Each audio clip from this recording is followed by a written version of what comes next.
little bit rough. Why? Why is it going to be rough? Is this not the free Storm game? They don't have a ton of stuns, right? They've got one instant disable, which is the Shadow Shaman. What doesn't make it a good Storm game, Blitz? I feel like his timing is just going to be a little bit rough. Like, I think he is going to miss his timing. Every time he zips in, he's going to have a hard time because part of what makes Storm easy and fun to play is you can burst the backline support, get in, get out, and suddenly you have a 4-on-5 fight. But I think in a game like this, it's not as easy to do. When you go in, you're going to go into this Abaddon who you can never burst down to kill. We saw Quakefa's Storm playing against the Leshrac. It's not easy to play against that stun. Shadow Demon and Shaman. Shadow Demon is a surprisingly annoying support to play against for Storm because he has a hard reset button. If you don't go on Shadow Demon, he's going to get you every single time, or he's going to save his teammate. And then Shaman's there to sort of protect him as well. Like, they have good ways to defend around that. Virtus Pro, they were sitting on the high ground. RNG, though, marching in force with the 4-man, trying to secure these bounty runes and maybe getting a first blood as Ramses chose the open wounds to try and get a kill, but instead, he may fall. Last shot from Lana. The second place finisher at Ti9 will secure the first blood for RNG. So I really liked how Dendi put it, though. He was saying one team is going to be very aggressive, the other team's just going to farm up. VP, they have to play around the Enigma more than any other hero. I feel like Roger needs to have a big performance. It's not really going to come down to the Storm's game. If you're no one in a game like this, you're just going to rotate around the map, try to open up the side lanes as much as you possibly can. And that's all you can really do. The game, I think, is not fully in his hands. I don't think I've ever seen a more value, at least with the new Curse of Avernus, a more value level 1 Curse of Avernus for Flyby there. Got a lot of damage against the Tidehunter. They actually have a 1v1 matchup here while running a defensive tri-lane to try and protect the Alchemist. VP, though, trying to assert some early aggression, running the Lifestealer into the Alch. I'm sure this is all just about trying to shut down Monet's farm, right? Yeah, if you can make it so that the Alch doesn't hit that 12 to like 13 minutes Radiance timing, I mean, most people can get it by 11. But if you can slow it down to the 20-minute mark, 18-minute mark, you're going to have a lot of room to play with. And they can also be greedy with this Roger 4-position Enigma, but Lanham, he knows what this Enigma wants to be able to do. He wants to be able to free farm the jungle, and that's why he's there, trying to sap some of that experience, maybe take a last hit or two. I think he's doing the right thing. Kill some Eidolons, and Shadow Shaman's base damage is so good for this. Yes, and Roger's going to deny it, but getting him out of the jungle and forcing him away so they can't help out this bottom lane, I think is completely the right idea. This is what's going to allow Monet to have a free lane. Now it means the Enigma won't be able to just like pop over to that bottom lane, go for a gank with a Malefice or something like that. And Shadow Shaman, Lanham can choose to assert his dominance, right? He can either continue to follow Roger around into that other jungle, or he can go back and go for the full defensive tri-lane around Monet. Yeah, absolutely. Or they could just go towards mid and harass down no one. Like, slowing down his game makes it so that you're protecting your side lanes anyways. And that might be what he opts to do. Just hanging around here, maybe looking for the courier, but bottom lane. Look at all these stacks with the disruption as well. They're going to be able to get the 5th poison. And perhaps another one that's not going to be enough to kill Solo, but it will do a significant amount of damage. We're seeing the power of this 5-position Ogre. It started things off really well for Secret against EG in that game 3, just bodying the Enchantress. And here Solo's having his influence in the bottom lane as well. Yeah, the best part about playing Ogre is just the pure amount of regen that you have in armor. This hero does not care about trading. It's like one of the few 5-position heroes that just doesn't really feel bad ever about it. And Roger, if you see, Lanham is not giving him an easy time in the jungle. He's taking the last 2 hits right there. I think he understands that Roger's the key hero, like we talked about. The Enigma Black Hole is the best spell in this game. If you know that, slow down the Enigma's game. And conversely, what that'll do is just help your Alch's game, as Monet even digs in the middle of them. Having a little fun with it.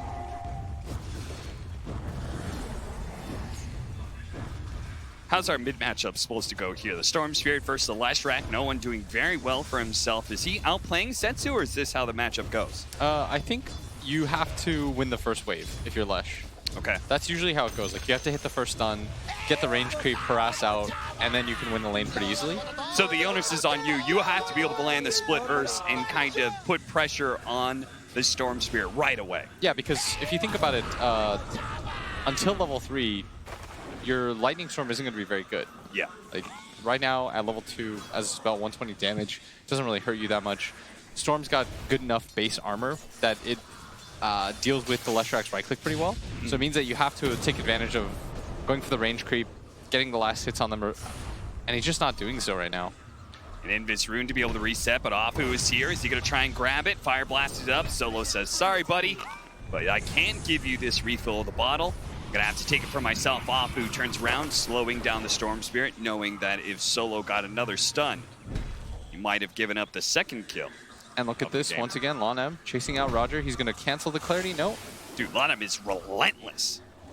It seems both in life as well as inside of this game. This is a man who attended the first international, was on E-Home, managed to play second, and has continued to play for this long. Very, very few times you see a player have such a long career. You know what this reminds me of? The way that he's playing this Shaman is sort of how a lot of teams treat Bounty versus Chen. Yeah. Where they just walk it around. 5-minute Bounty Runes. Roger reveals himself. Securing the Bounty Runes, but RNG with an Alchemist, they're fine with the 2-2 split any time of the day.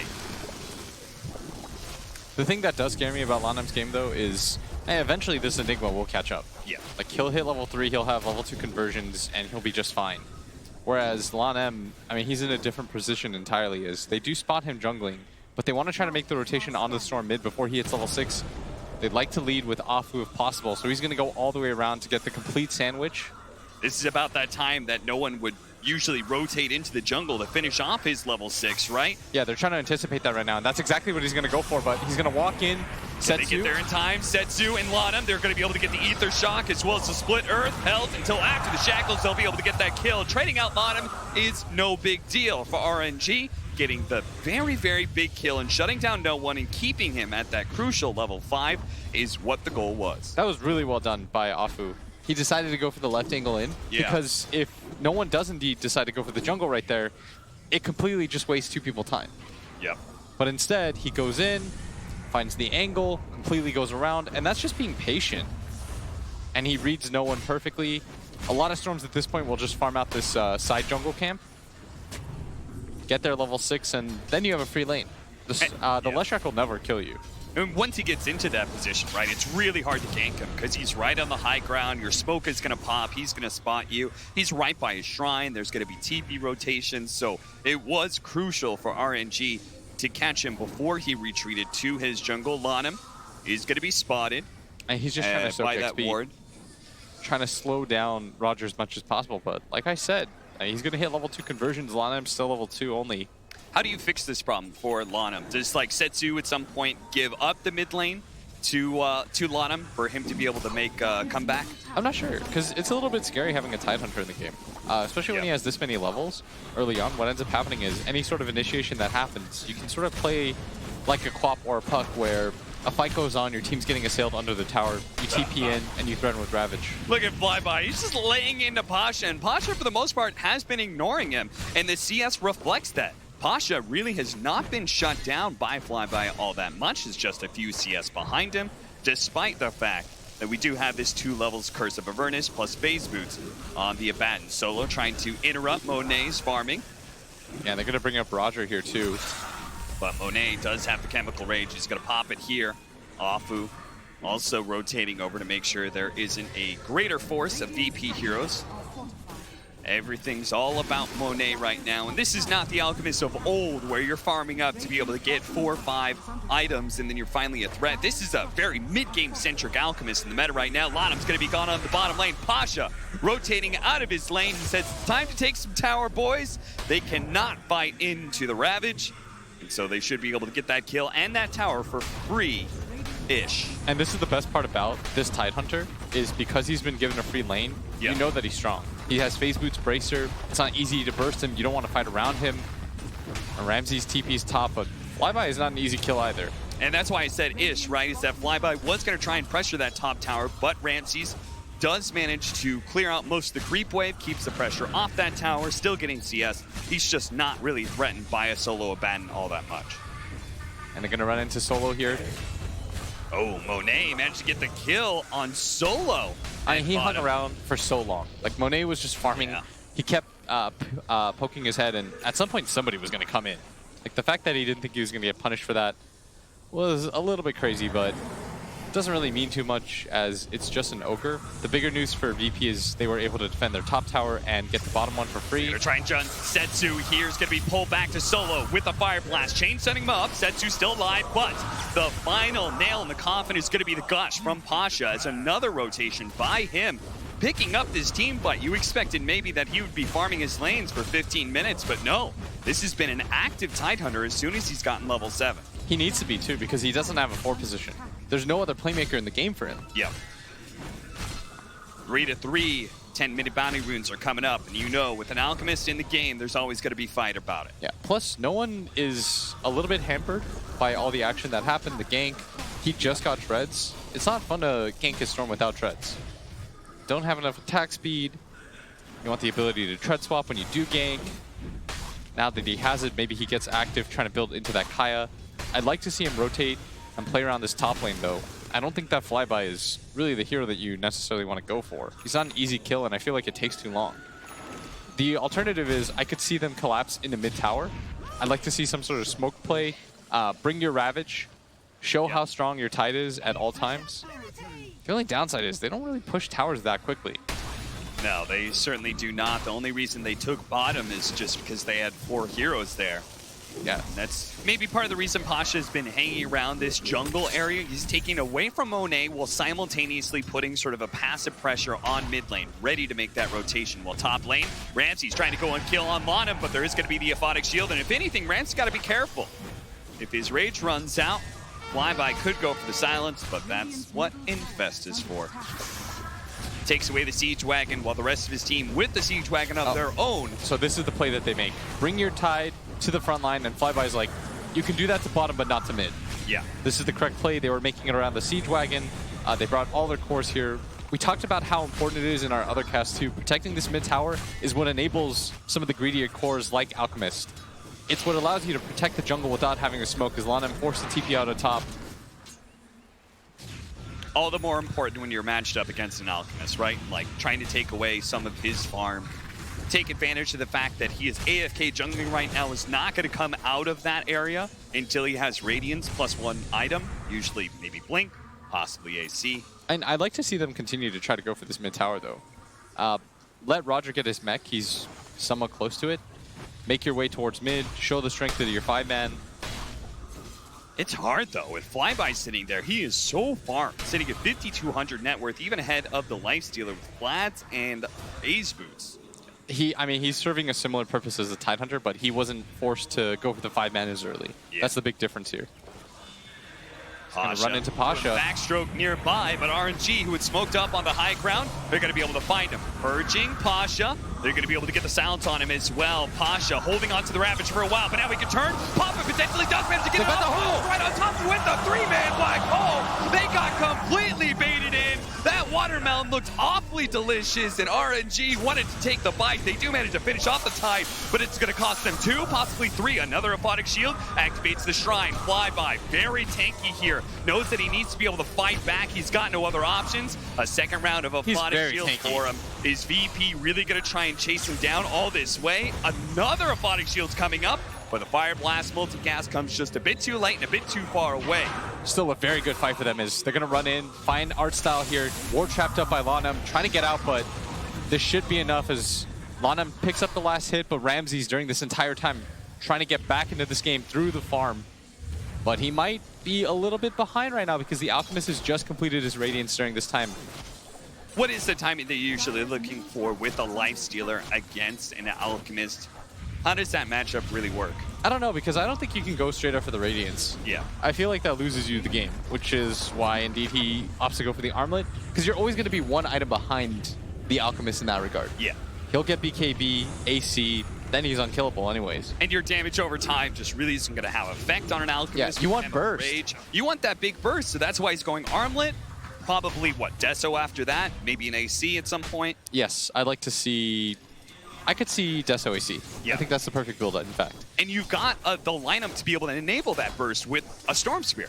The only downside is their initial burst is going to come onto the backline. Yeah. What'll happen is Ramses hops into the Storm. They try to catch out the Shadow Demon. Once he gets bursted, maybe then you move on to the Shaman.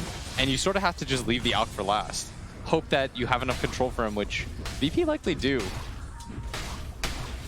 Their lineup just has to greed out a little bit more because of Roger. Setsu.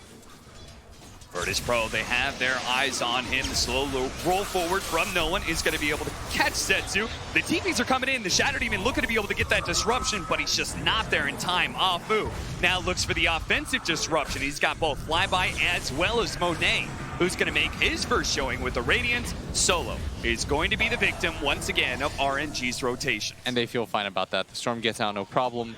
Was able to pick up the last hit because of that plus 30 overload damage talent. A lot more Storms have been taking it lately. And it especially helps if you're trying to enable other cores. If you know that you're not the real one position, which I don't think he is in a game like this. All he has to do is be able to fight in the mid game. And RNG are taking advantage of this. Words being used with that curse as well. And Setsu's not quite there yet. Maybe they take the fight. On him. He's going to be a little bit low immediately. The Aquatic Shield comes out. They're trying to run Hex. Oh, no one didn't expect that one, but he is going to be saved. He's able to jump out. Now the Ravage coming down is going to be able to hit the Abaddon while they focus down the Shadow Demon, but he managed to get off the disruption. Can Flyby save him, or else he's just going to focus on Monet entirely. Monet in front of all these heroes now with Setsu in with Radiance as well, as this burn damage coming out from the Ledge Strike. It's too much for VP to be able to handle. Oh, Ramsey's trying to man fight against this Alchemist with the Fire Blast. Can they actually do it with the Gush as well? So much minus armor. Monet no longer has Chemical Rage, and he's actually going to fall. No one dies, but it looks like VP will take on Setsu as well, with Hasha living through it all. RNG, they came through and thought that they were bigger than VP with their Radiance and Leshrac timing, but it didn't work. No, Setsu is still dead. For a little bit too long, he's making his way up, just doesn't have enough time. Aslan, I'm going to run into the Tide real quick, but I mean, Pasha in this game has been an absolute monster. His positioning, the way he's been using his Ravage, his team fight, his positioning in that fight enabled all of that. I think what's cool about that is that his movements and stuff have been very atypical of Tidehunters. Yes. Right? And it takes a smart player to be able to think outside of the box, think outside of your average Tidehunter games, and think about what will win us this game. Oh, for sure. Pasha right now is playing to win 1-1-7, but his score doesn't really quite reflect the impact that he's had in this game. Yeah. He's just been a thorn in RNG's side, and you'd like to see them bring him here so that he can defend mid. And look at that, he's here again. Is he going to make the jump? For the captain of VP, but bottom. He's going to be a bigger one with a beautiful black hole. Managing to lock down to 3, and it looks like Monet's going to get popped before Flyby could provide any sort of saving grace. Now Wafu will die as well. How many times are you going to kill Solo before you realize it's just a bait? And they all have ranged heroes. They have a lot of range heroes, but they keep running into the black hole of Roger. And again, it's Pasha leading the defense for his team, telling them, we're not giving up this tower. Nope. And as a result, they're going to take mid tower for themselves. This is going to open up the jungle for them to take advantage of, and that's exactly what they draw around. They're saying this area is now ours. Don't allow RNG back in here. Very decisive movements from VP, whether it's taking that top fight or this one right here, reading the fact that RNG have put themselves in a bad position trying to move into that high ground after Solo, and all get clumped up for just a beautiful black hole. Even if they didn't have Ravage, VP still red. That was a good fight to take. I think RNG's thought process there was there's no Ravage up, and we have so many different cancels for this Enigma. Why wouldn't we? Top lane. Oh, look at that win probability. It's nasty already. VP with the 82% win probability by 17.5 minutes in. I mean, Dendy said this is going to be Bears who are just going to be farming up some honey.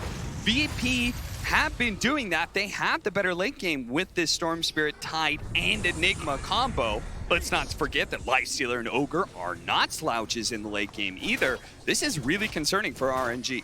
Yeah, I mean, I think the one thing that we all thought was VP would be a little bit more passive. I think even Dendy thought they'd be a little bit more passive, and they just sort of been running at them, and it's all on the heels of Pasha. I can't talk about his play enough in this game because I feel like his positioning, the way he's rotating around, protecting his team's towers and leading fights. This is a Tidehunter without Blink Dagger, and he's always in a good position. Bottom lane. Jumping forward. Oh no, he actually pulled down the illusion. And now, this might be a death now. Ramsey Ramses is way too far forward as a result. A bit of an error. Oh, Ravage going out, but now Ravage has been used for nothing.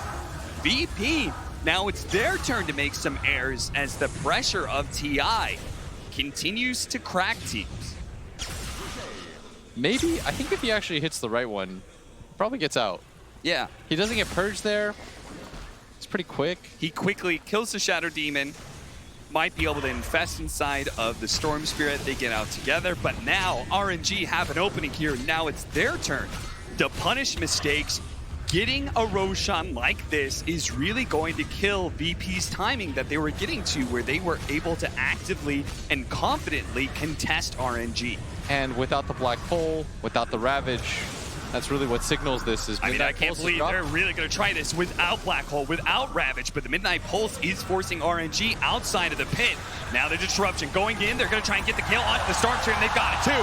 With the Yield Scepter into the Split Earth, and the Unstable Concoction as well. Ramses trying to finish off some of the supports, but there is going to be the Disruption out from Afu. Flyby is ready to go with some heals as well. Bottom's going to be able to limp away. No one with a buyback is going to be able to finish off at least one support, but Ramses, he needs to be able to get out of here with his Rage Timer, but the Unstable Concoction nails him. He's trying to get away from Flyby right now. Slow it down. Oh, the Black Hole instantly gets canceled by Setsu. Beautiful Yield Scepter by him. And now looks to be able to chase down the heroes. They couldn't actually get the two big cores of VP, so it'll have to suffice for Roger. The 4th position Enigma, he will be the one to fall. And RNG, can they go back to the pit after a short pit stop at the Shrine? Roshan still at 2,000 health. Absolutely, this is theirs for free now. The Black Hole just came up, wasn't able to accomplish enough. And this is going to be relatively free for them. Yeah, look at that. Monet carrying that fight when it comes to the damage, but it's also the disables and the saves from the other RNG members. It's if one hero can't get you, another one will. They have so many different ways to protect each other, which is what we were waiting for. They finally get off a clean fight. And all those buybacks, the two supports of RNG bought back, but well worth it to be able to get a buyback out of no one while still claiming the Aegis. And Lifestealer going for the Deso, it looks like. And he's almost got it. At least getting within striking distance, but he can't afford to die here, and he's already used the invest. That's going to make things awkward, especially if he gets hexed up by Lottom, who had Aether Lens, was able to get the stun outside of the tree range, and Ramses now being he does have rage up. Does have the rage up in a second, but he won't be able to TP away so easily if Monet can actually find him and punch him down, but they went left while Ramses went right. 12-16, and we've got ourselves a pretty even game, and it is an Alchemist game, so that net worth being even may still be in the favor of VP, but RNG with the Aegis should be able to start knocking down some towers and build up a bigger net worth lead. The scary part about the Aegis at this point is it gives you so much map control. Yeah. This is what's going to enable RNG to get a little bit more space on the map. They were sort of getting choked out for the time being, but this is how you continue to protect your jungle. If you notice the 2 wards that they were able to place as a result of these fights. And now they can get a little bit more aggressive. They're just going to do the classic sweep from tier 1 to tier 2. They're strong enough that VP don't want to contest the first. There's still no Black Hole up. There is going to be a Ravage, but I don't think they're contesting Monet and all these Serpent wards. On the other side of the map, there is Roger trying to get some damage onto the tier 1 tower, but doesn't quite finish it off. If anything, Monet is going to be happy to find some Eidolons to farm. Top lane not being denied for the time being. They're going to D-ward, reset the map a little around their Alk. There's only one more tier 2 tower to take, but it's the mid tower, and it's not an easy one. But do you think RNG should go for it? What should their plan be with this remaining Aegis timer? Can they just boldly go to the tier 2, or is the team fight of VP too scary? I think it's always scary. I think the better move is to sweep out this jungle as a group. Try to get wards down if you have any. Take advantage of this, but they actually don't have any. So maybe they just go down mid. They can meet the creep wave, it's almost there. Monet, they push down top. He's gonna cut in this mid lane as well. I think if you're VP, Storm Spirit. Oh, they'll wait for the BKB on Enigma first. Oh, is that coming in? Ooh, they do not have a cancel for it, so that would be a sick pickup. But RNG, they're going to push the pace. They've already taken this tier 2, but they are showing no signs of slowing down as Monet is going to go for the stun onto Solo, the follow-up, the split earth, a clean kill. No rebuttal from VP, and now going to be forced into a 4 versus 5. And look at this tower. It's going down really quickly. Yeah, Monet's just chopping it to bits, but they do have the Lifestealer and Fast combo. Monet got Hex as well as Fuel Scepter. They're going to try and hit with the split earth, and no one. He's just dead with that no. And looks around. He can actually save with the black hole on top, and he takes out. It's only the no one doesn't have buyback either. Apu does manage to actually kite around the Lifestealer as well. This is a disaster for VP. And Apu's good. Swims away, but the unstable concoction is taking. It's going to find the Tidehunter. He's going to burn out from the Radiance and the Aphotic Shield explosion. Just a little Apu's still getting chased. HP, but he's still good. And Ramses, who had been making this chase for so long, he does have his rage. He will be able to fight back, but what can he really do with it? Setsu, he's so mobile that Ramses certainly won't be able to bring him down. He's going to be forced to TP back to base, and that is going to be a mid lane of Barracks at least, if not more, with 40 seconds on the clock for no one. Ramses just chased Apu around the map for almost a minute. Doesn't die, wasn't able to help his team. And they're just gonna go for it. Solo will fall. Roger has the buyback. Oh no, they're gonna lose Ramses as well, who instantly buys back. How is VP gonna stop this push? Is RNG? They seem unstoppable right now. It's happening in a hurry right now, Cap. They're going to try and go for Apu with the Solar Crest, Aphotic Shield. Somebody heals coming out from the Mist Coil as well. They're going to turn onto Ramses. Monet runs out of the chemical range. A nice Fire Blast stun onto Monet. And now without the chemical range, they're going to try and bring down this Aegis. Monet, he's somewhat okay with this. They're actually going to try and focus on some of the other heroes as Monet will slowly take out, but first, he'll be able to bring Monet's still alive. Flyby. You have to deal with Monet at some point in time. He has the Radiance at burning you down. He has that AC aura. Now he's going to the BKB, but if they finish him off, there it is. They just wait out the Aegis. A beautiful read by VP. It did cost them the racks, though. It certainly did. That could not feel good for VP as they're down 9,000 net worth, 1.5 lanes of Barracks. That's one of those weird situations where I think they knew that the Aegis was about to fade out. They had a better timer on it, obviously. Yeah. But the downside of it is the 100 HP Alk just took racks in front of you. Yeah. I mean, he only needs a few seconds with that Assault Cuirass, even if he's not in chemical rage form. And Lonem gonna run into no one here. They found him once again. Doesn't have the mana though. Let me get away from this one. The zip. This time, Setsu, he's been really good on the timings. With that Yule Scepter split earth, he's been reacting very quickly, but this time, he missed on no one. And for the next fight, they will have the BKB Black Hole, but I mean, timing-wise, what we've learned is Dendy's right. Yeah. They're going to ball up. They're just going to sort of go for it. I think VP were outplaying them. They were overplaying their late game lineup by taking these really smart fights. But they missed 1 or 2 ultis, and all of a sudden it just resets the game. They're able to take Roshan. I mean, they just march down towers. We saw the win probability was heavily in the favor of VP at one point in time, but no longer. As now it's siding heavily with RNG, as it should. And it's going to take a bit of a miracle here for Virtus Pro.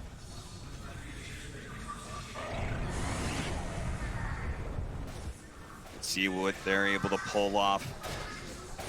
Their backs against the wall in this game one. Virtus Pro have long been known to choke at the International. You heard it themselves. They said they don't know what it is, but the International is just a special tournament. And everybody else seems to fare okay, but VP always perform much worse than they have the rest of their DPC season. And the hope was that coming into this tournament, not being the front runners, not being one of the top 3 teams, may have given them a little more leeway against some of the other teams. Maybe they didn't study Virtus Pro as much. But being in the lower bracket and now potentially 1 game down against RNG, the VP curse seems to be returning. 17 to 18, 28 minutes in. And this is where you stop things. There's no one. He's looking for the jump right now, but doesn't want to go in first. Doesn't have a BKB. Yeah, we've seen that because the lack of the BKB, both the Shadow Shaman and Setsu's Leshrac. Here's the problem. Super fast on their timing. You go in for Lonem, he gets disrupted. Yep. Fight just ends. you can't go on flyby. And if you can't go on flyby, then he'll just reset the fight for his team anyways. All your stuns are cleared out. He feels fine. Even if he gets Ravaged, he'll just pop his ulti. BP gonna go in. smoke up. They decide they're gonna try and fight around these shrines. Oh, they went on the illusion! They went on the illusion! They do have Oh no! He's just realized. BKB. He does manage to get the black hole. The backline just evaporated. The two supports are already down. Senzu stunned up on the side here, but the cores of RNG are fighting strong, and they've already got a bash on Roger. The Meg's gonna be able to heal him up a little bit more. Miss Cole not gonna be enough. Ramses gets the rage off as well. Can they help him? He's got an infest. He should be able to get away. No one's not a mana. Not a mana. Just shy of being able to get to the other side of the cliff, but now he's stuck and now he's dead. Oh no. He has a buyback though. That initiation. It took them so long to realize too. If they had the damage in that fight, maybe this looks a little bit different. The buyback is available for no one. RNG are here in force. This is Pasha certainly needs the help. No one tries to jump up, but he gets hexed up. He's trying to go for Afu. Just you pointed out, anytime he's going to the back line, RNG has the answer, and Ramses will fail to get the kill that no one could not pick up on himself. And now he's being controlled up by the shackles, finished up by They're just gonna call it. RNG take game number 1 against the CIS powerhouse of Virtus Pro. I mean, that game happened in a hurry. We were looking at an 82% win probability for VP at one point, and that was at like 17 minutes, and 10 minutes later, the game's just over. Royal never give up, as you said, hit him in a hurry. And Monet giving the wave to the crowd who have been very supportive of RNG, giving them plenty of chance, cheering them on to victory.